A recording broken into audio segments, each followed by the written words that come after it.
This is the PPT with AID podcast. I'm Andrew Dombek, your host and owner of AID Performance Physical Therapy, and today I have I'm so excited to have this guest. This man has taught me how to do some dry needling that has been very successful in my PT practice, and he's got so many accomplishments that I don't want to list them. Why don't you tell me a little bit about your accomplishments, Jan Dommerholt?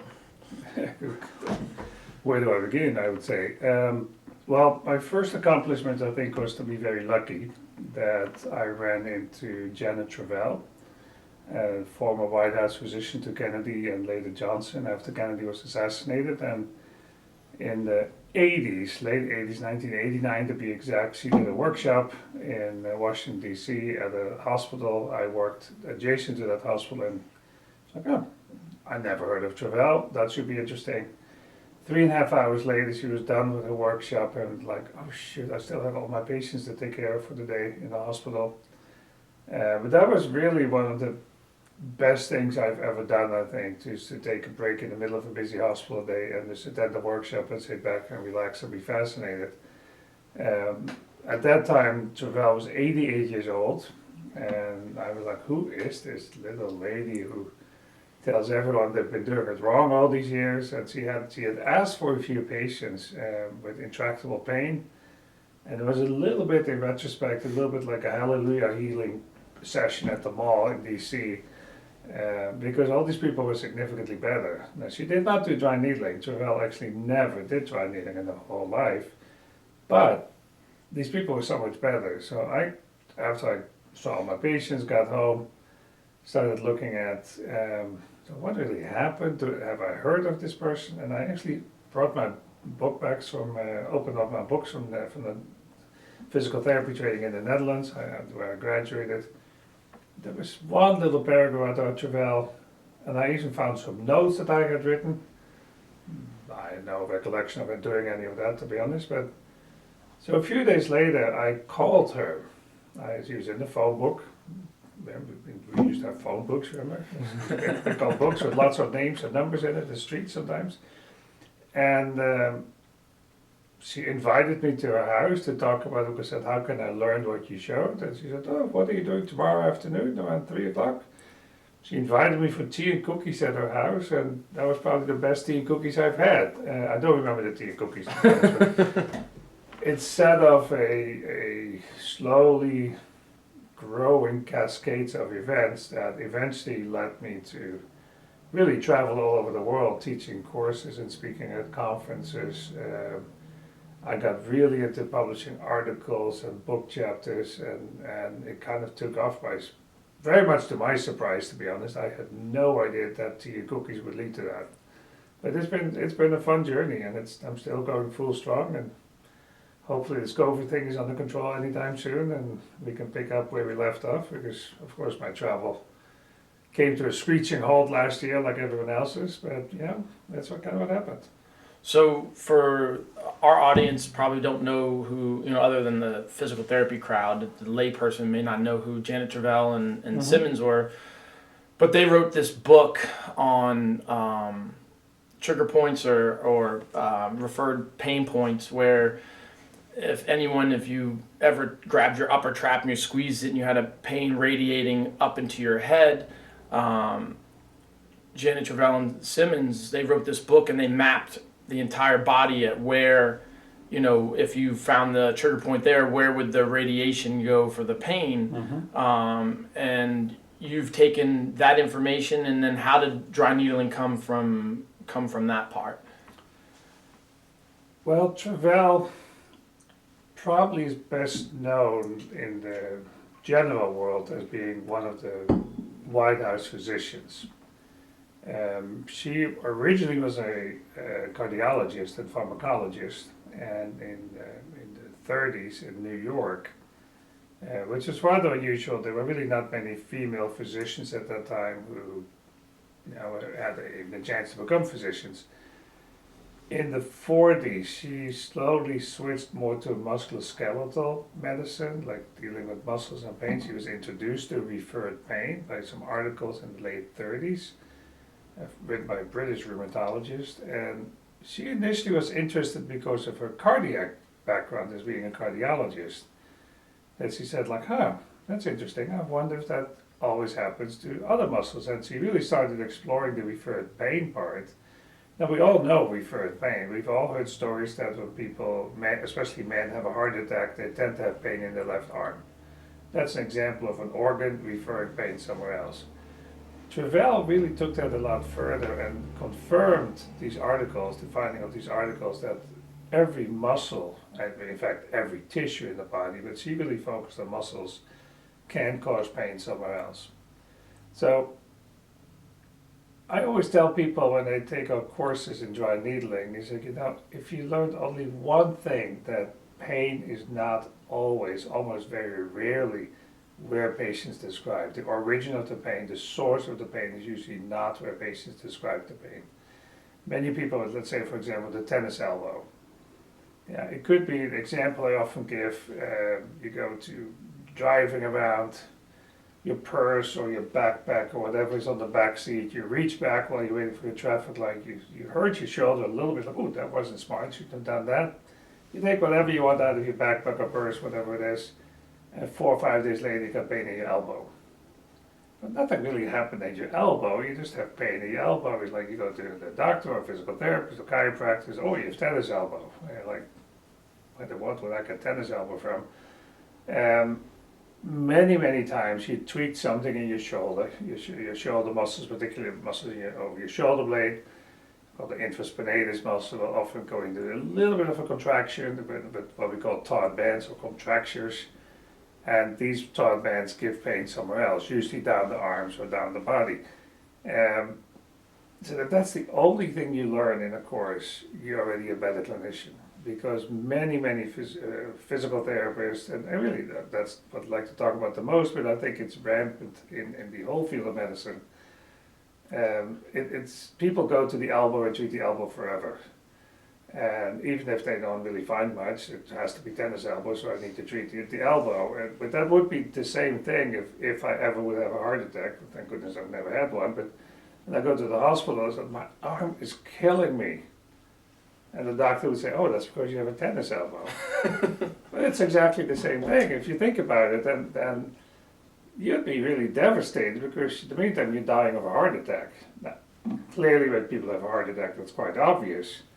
And with musculoskeletal referred pain, it's usually not so obvious till you recognize these patterns because they're quite consistent. They're not totally written in stone, but they're quite consistent. So Travell's main thing to medicine, I think, is alerting people and documenting the most common pain patterns that we see in people. Now, again, there's lots of variations. There's no two people the same. So treating the elbow in this case, in both cases, would be useless. That's not going to resolve the problem. You need to find out what is the original source of the pain. Where does it come from? In this case, from the shoulder, in the heart attack, from the heart, or any structures around the arteries, maybe, whatever. That, I think, is a key component. If people get that, the dry needling, to me, as far as teaching dry needling, really is not that difficult. People make a lot of fuss about dry needling, especially in the regulated state boards of physical therapy. Often go overboard with trying to regulate dry needling for no reason that I can think of. So being here in Virginia, it's actually really quite lovely that the Virginia Board of Physical Therapy, in my opinion, took the lead in how that should be done. They basically said, if you're a physical therapist and you want to do dry needling, you need to show that you're competent, that you've taken the proper education we approve of, and that's it. The state I live, right next door, across the Potomac Ocean, Maryland, has so many regulations about dry needling that makes it, for many people, impossible to learn because it's so over-regulated. And frankly, there are no good reasons for that. Dry needling has been shown in many studies now to be extremely safe. I was part of a study myself where we looked at almost 8,000 treatments in physical therapy. And the risk of something really going bad, like a significant adverse event, was less than 0.04%. Wow. That is nothing. Your risk of gastrointestinal bleeding with taking ibuprofen is about 18% if you take a pill every day.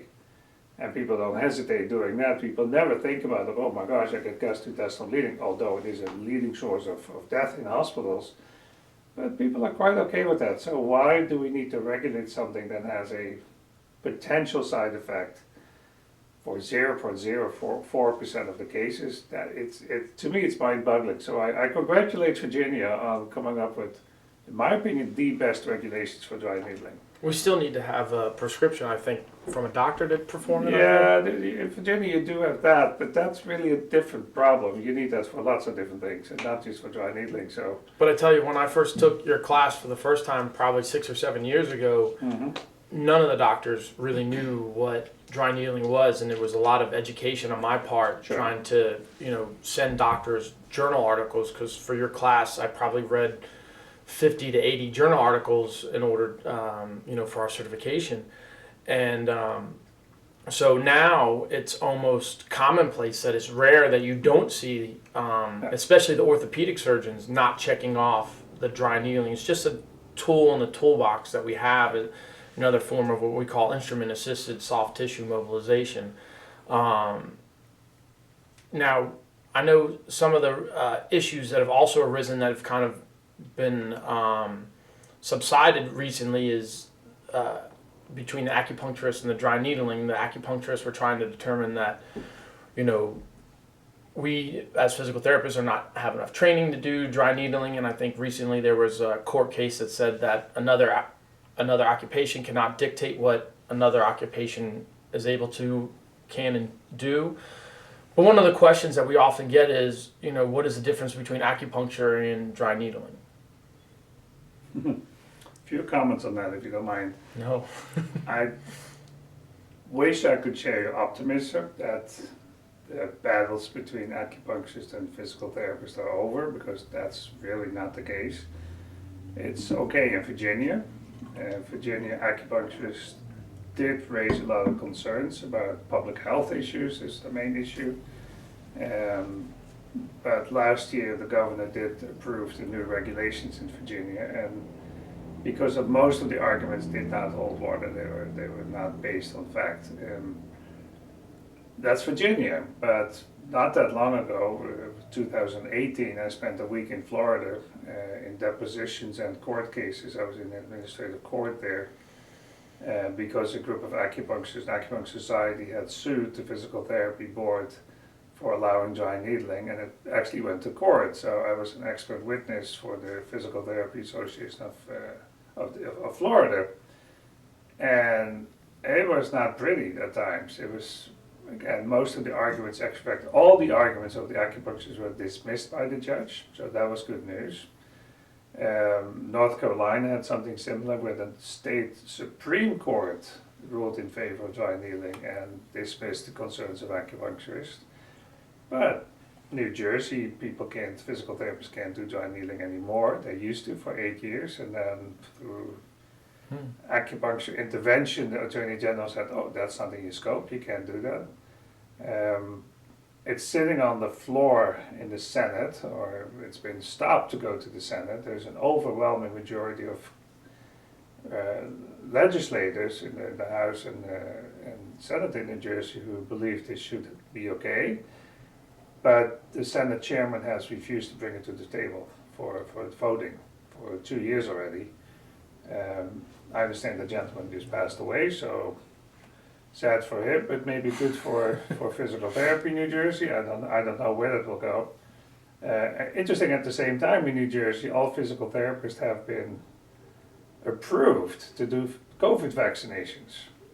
So in New Jersey, physical therapists can do injections, but they can't use dry needling, which is kind of funny and kind of weird.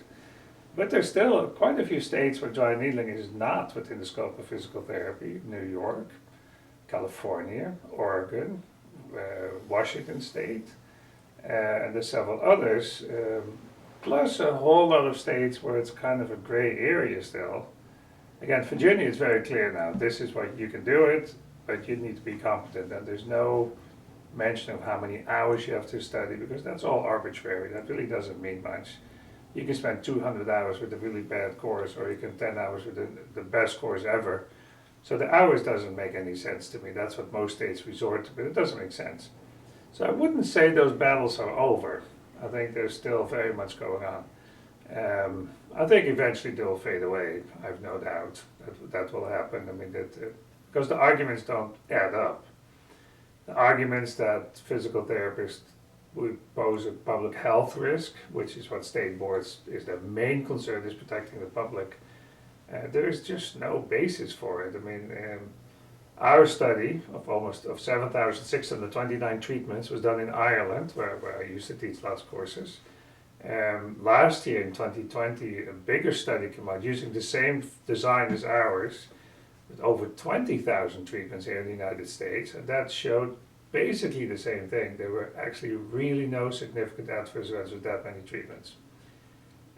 In my best estimate, there are probably right now 40,000 physical therapists in the States who use dry needling.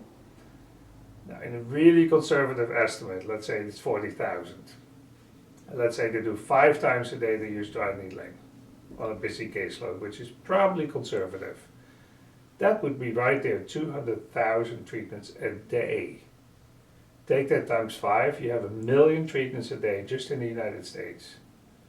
Yeah, let's assume a physical therapist only works 40 weeks a year, which we know is not true. But like with federal holidays, vacation, sickness, and let's say it comes down to 40 weeks. That's 40 million treatments a year just in the US. Times 5, because I'm going there, that's an awful lot of treatments. The largest malpractice insurance in the United States, endorsed by the professional organization, had 34 cases in a 5-year period. So 34 cases where people filed a formal complaint against the physical therapist for dry needling or whatever happened during the dry needling session. Out of those hundreds of millions of treatments, that alone tells you that dry needling is super safe. Yeah, my rates didn't go up because of. Yeah. So the insurance companies look at this very carefully, and in Florida, people tried to push that even as recent as last year. I wrote a blog about, it's called Mr. Bibby Strikes Again. Mr. Bibby was the main representative of the Florida Acupuncture Club. And last year he tried to convince the legislature by a newspaper article to which I responded via a blog. He brought up that same thing. It's like, oh, it's a big concern, and it's like the fact is there were 34. Yes, they keep track of it because it is an invasive procedure. You put a needle in someone, but if you're properly trained and just from the physical therapy education we all have, just to be able to practice physical therapy, 86% of what you need to know to do dry needling safely, you already know from your physical therapy training. And that's been studied by an independent research company. So not a self-serving physical therapy thing, but independent research company, they came up with those numbers. So you're already, 86% of the work is already done just by the fact that you have a doctorate in physical therapy. So last part of your question, what's the difference between acupuncture and dry needling? Well, that's a great question, but I think it has a lot to do with the professions at large. I mean, dry needling is just a small part of what physical therapists do. Acupuncturists who do dry needling, it's only a small part of what they do. But I think we have to be very careful that a lot of physical therapists said, oh, dry needling is Western medicine and acupuncture is Eastern medicine, and it's therefore it's not really acupuncture. You can't really say that because dry needling is definitely within the scope of acupuncture. So you can never say dry needling is not acupuncture. That's when it's performed by an acupuncturist, it's acupuncture. When it's performed by a dentist, I've trained many dentists, it's dentistry. I teach a course in canine dry needling. When veterinarians do it, it's veterinary medicine, etc., etc. You get the drift. That's the same with exercise. We could say, oh, exercise is physical therapy, but exercise is also chiropractic, and exercise is also even acupuncture. Acupuncturists give people exercises, and maybe different. So the difference between the disciplines is like what's at the table, not the technique. So I think it's fine. Every discipline needs to figure out what's in the scope of practice and what's not. I think other disciplines need to back off in determining, oh, that's not in your scope, that's in mine, because how would I know what acupuncturists really do? Why would I even have an opinion on that? Why would that matter to me?